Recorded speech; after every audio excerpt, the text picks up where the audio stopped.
Bonjour Baptiste. Bonjour Artus, bonjour Internet. Je voudrais vous parler de notre partenaire qui soutient financièrement quelques vidéos de notre jeune entreprise innovante, du futur, de l'Internet et du Minitel. Avez-vous entendu parler du chiffrage de connexion du futur par des serveurs web disséminés partout dans le monde? Oui, c'est très important pour mieux vous protéger dans votre vie privée aux yeux de personnes malveillantes. Parfaitement, et en plus, grâce à notre lien dans la description, vous pouvez bénéficier d'une offre à moins 75%, équivalente à 2,62 € par mois. Pour en profiter, un mois gratuit avec le code Poulain à l'inscription. Intéressant. En plus, ça ne vous engage à rien, vous êtes satisfait ou remboursé durant les 30 premiers jours. Waouh, merci Baptiste. Mais pour quelle autre raison utilisons-nous un VPN de chez NordVPN? Eh bien, je te l'ai déjà dit, pour qu'un autre fournisseur ou toute autre entité ne puisse pas aspirer vos données de connexion puisqu'elles sont chiffrées. Cela protège mieux votre vie privée. Et en plus, quand vous êtes dans un aéroport ou autre, si un vilain hacker du futur arrive à aspirer vos données en Wi-Fi sans que vous nous en rendiez compte, il n'aspirera que le contenu chiffré par une clé de sécurité et il ne pourra donc pas lire ce qu'il a réussi à récupérer. Vos données restent protégées. Oui, et en plus, grâce au fait qu'on se connecte à plusieurs serveurs partout dans le monde, vous pouvez accéder au Netflix indien tous les soirs. Moi, je regarde des séries US en avance parce que je fais croire à Netflix que je suis américain alors qu'en fait, je suis connecté dans mon fauteuil au milieu du Gers. N'oubliez pas que tous les liens sont dans la description si cette offre vous intéresse. NordVPN, élu meilleur VPN au CES 2019.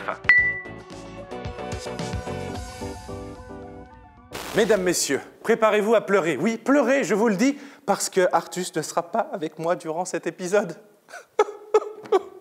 Je suis là. Et ouais, moi je taffe, moi. Générique. Et oui, mesdames, messieurs, vous l'aurez compris, aujourd'hui, donc petit DIY un peu spécifique en un épisode sans la présence d'Artus. Mais du coup, l'avantage, c'est que je peux faire ce que je veux. Et ce que j'ai décidé de faire, c'est un lance-pierre. Donc on va faire ça tout de suite comme d'hab avec un maximum de bois de récupération, quelques élastiques qu'on a trouvés à Leroy Merlin, vous avez tous les liens dans la description. Vous allez voir, c'est très rapide, c'est très sympa et ça marche plutôt bien. Faites pas attention, c'est un peu le bordel. Bon, on a toujours nos bois de récupération. J'ai le plancher en sapin qu'on aime beaucoup parce qu'il est vachement dense et il est vraiment pas cher. Par contre, il manque un petit peu d'épaisseur comme vous pouvez le voir. Donc ce qu'on va faire, c'est qu'on va dessiner la forme de notre lance-pierre. On va ensuite le coller sur deux parties pour avoir un bois doublement épais. On va attendre un petit peu en pressant et on va découper ensuite par-dessus. Pour le dessin, il va falloir qu'on fasse un Y, c'est souvent comme ça. Je pense que c'est la forme la plus simple et le meilleur rapport forme, difficulté de fabrication et puissance de l'objet. Et les deux broches qui sont à gauche et à droite seront ce qui définit évidemment l'écartement du lance-pierre, mais surtout la taille de la pierre qu'on peut mettre dedans, puisque la pierre passe entre ces deux morceaux-là. Donc du coup, je vais pouvoir le faire à la taille que je veux parce que j'ai pas Artus derrière moi pour m'embêter et pour me dire ce que je dois faire. Et en plus, on va balancer dedans des balles en mousse parce que ce qu'on veut, c'est faire un jouet et pas une arme de destruction massive. Donc c'est parti, on fait ça tout de suite.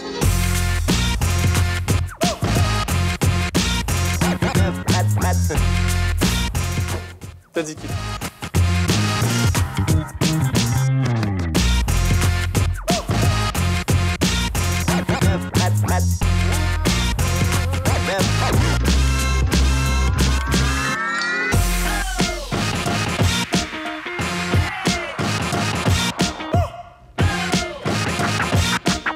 Donc là, malheureusement, j'ai pas de compas sur moi, donc ce que je vais faire, c'est que je vais récupérer l'écart de 2 cm, je vais reposer le pot là où j'ai fait le tracé, faire un point au centre, réavancer le pot de 2 cm et refaire l'angle. Normalement, je devrais avoir 2 cm sur toute la longueur. C'est à peu près ça.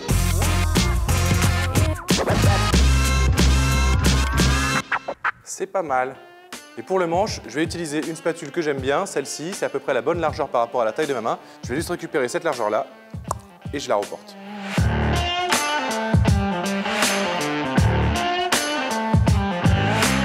Bon là, à la main levée, j'ai arrondi un petit peu les angles pour que ce soit plus esthétique, un peu plus joli. On va passer à la découpe et puis on va voir ce que ça donne. De toute façon, il faut essayer à un moment, il faut mettre les mains dans le chaudron pour se griller.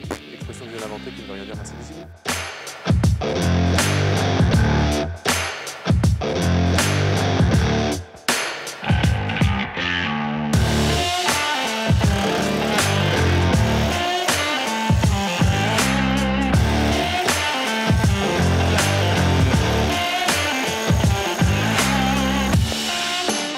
Maintenant qu'on a une bonne grosse forme bien dégueulasse, il va être temps de le dégrossir. Je pense qu'il y a quand même certaines zones que je peux encore faire à la scie sauteuse, donc je vais y aller plus doucement, directement en la mettant dans la mâchoire. Et puis ensuite, on ira à la ponceuse tranquillement ou à la râpe et à la lime. Et on aura notre premier patron.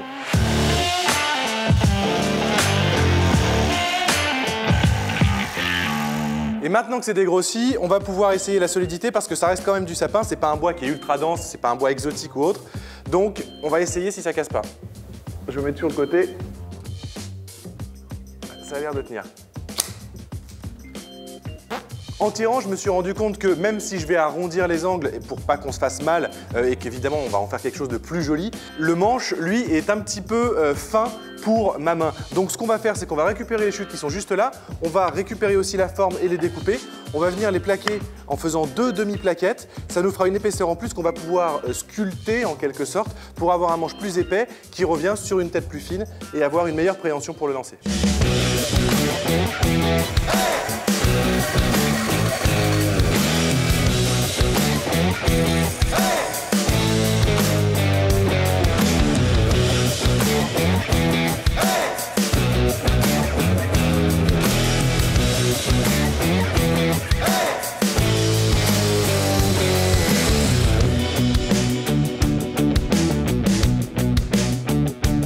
Donc là, maintenant que j'ai fait les angles, j'ai plus qu'à coller mon bout de bois.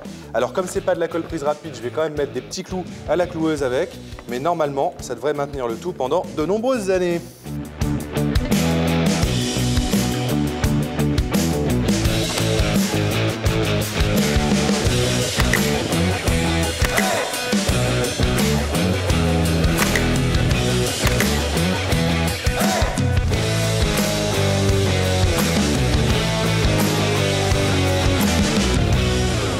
Alors les serre-joints, je les ai utilisés juste pendant quelques secondes, ça m'a permis de presser le tout et ensuite, grâce aux petits clous automatiques que j'ai mis dedans, ils ont maintenu la pression que j'ai appliquée avec les serre-joints. J'aurais pu faire l'inverse, c'est-à-dire mettre les serre-joints, ensuite mettre les clous et retirer les serre-joints, mais c'est moins pratique parce que la cloueuse elle est assez grosse. Vous voyez la colle qui a chié à l'extérieur, elle est restée à l'extérieur, elle n'a pas été réaspirée quand j'ai retiré les serre-joints quelques secondes après, ce qui prouve bien que les clous sont suffisamment solides pour maintenir dans la fibre les bois l'un contre l'autre. Maintenant, évidemment, ce qu'il va falloir faire, c'est pas le garder comme ça, il va falloir en faire un ensemble cohérent, donc on va utiliser un peu de tout, de la scie sauteuse, de la râpe, de la lime, de la scie ruban et on va façonner tout ça pour que ça ressemble à quelque chose de propre. C'est parti, let's go!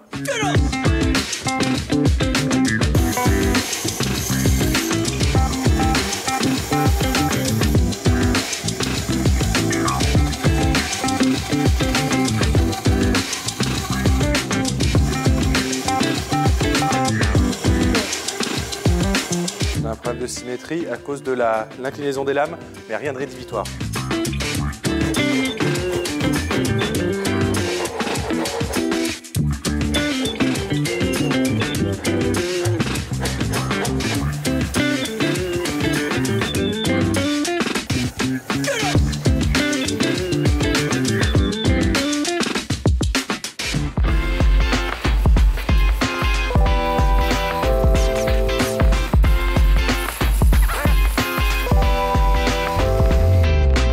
Voilà, mes 2 parties de manche qui me permettent de l'élargir sont maintenant presque fondues avec la partie centrale qui maintient la fourche. On va mettre un petit coup d'affleureuse sur les côtés, comme ça on verra déjà si on a un objet à peu près fini. Et normalement on devrait commencer à avoir un objet qui ressemble vraiment à un lance-pierre.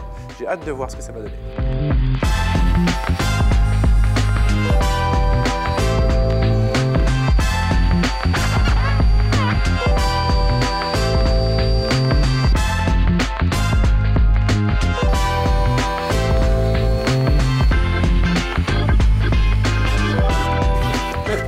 Pourquoi?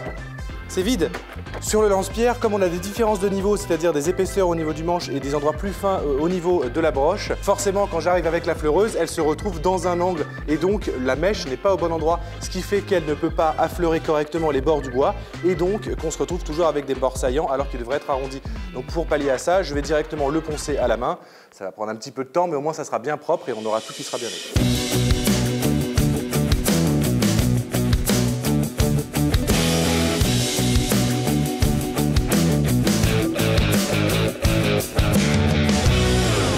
Tada! Ça y est, c'est intégralement poncé. Je l'ai tout refait à la main pour avoir quelque chose de lisse. J'ai commencé avec un grain 120, puis je suis passé au 240 pour améliorer le tout. Et je trouve que le bois là, il est organique, j'aime bien l'avoir en main. Et pour améliorer encore plus ce beau toucher, très lisse, très propre, on va donc le vernir avec une bombe de vernis brillant de chez Luxins qu'on utilise très souvent et qu'on aime beaucoup. Ça va avoir vraiment de la gueule. Et par la suite, moi, je voulais faire des trous dedans pour pouvoir y mettre l'élastique. Sauf que comme on a défoncé pas mal les broches qui étaient déjà assez fines, on a un peu fragilisé le bois. Donc pour éviter des problèmes, je pense que l'élastique viendra se mettre avec des nœuds comme ça sera plus solide et ça sera tout aussi efficace. C'est parti pour le vernis, let's go.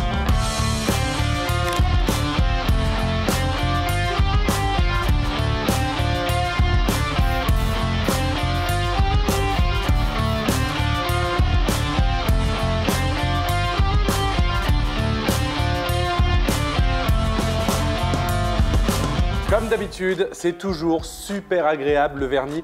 Alors par contre, on va pas s'encombrer à faire 70 couches, à égrener entre les couches, etc. Maintenant que cette partie-là est achevée, on va pouvoir y mettre l'élastique qui va nous permettre de lancer des projectiles. Pour ça, on utilise des élastiques qu'on a trouvés chez Leroy Merlin. Vous avez les liens juste en bas dans la description. Et on devrait pouvoir s'amuser. Alors c'est un élastique en cercle, on pourrait le couper pour avoir qu'une seule épaisseur d'élastique, mais comme on veut éviter de fragiliser le bois, comme on a un élastique en cercle, on va en profiter pour faire 2 nœuds aux extrémités et à bien serrer, ça devrait faire des boucles qui nous permettront de les attacher au bout et ça devrait tenir, normalement il ne devrait pas y avoir de soucis.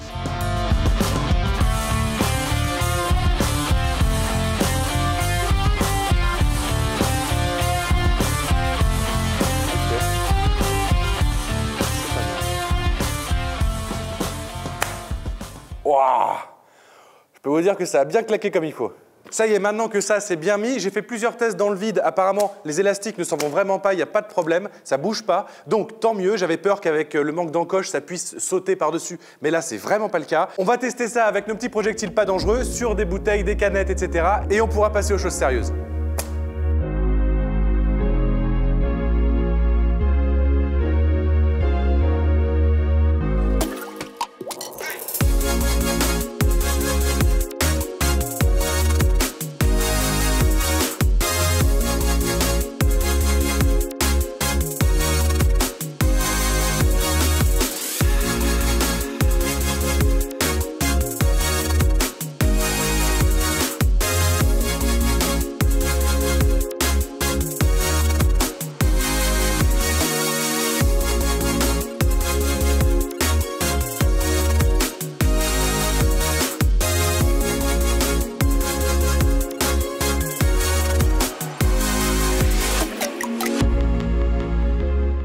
Le lance-pierre, vous l'avez vu, il marche vraiment bien, c'est très sympa. On s'est rendu compte que pour les projectiles légers, un seul élastique suffisait sur les deux, donc c'est à vous de voir en fonction de votre utilisation ce que vous voulez en faire. Et vous pouvez aussi ajouter à votre élastique ici un petit godet, une petite lanière de cuir pour être plus précis et bien viser correctement avec, parce que nous on a un petit peu galéré, je pense que vous l'aurez remarqué. N'oubliez pas aussi que c'est un objet qui peut faire très mal, donc faites attention avec et soyez responsables et surtout, et bien évidemment, soyez tous bienveillants les uns envers les autres. On vous embrasse, à la prochaine, ciao.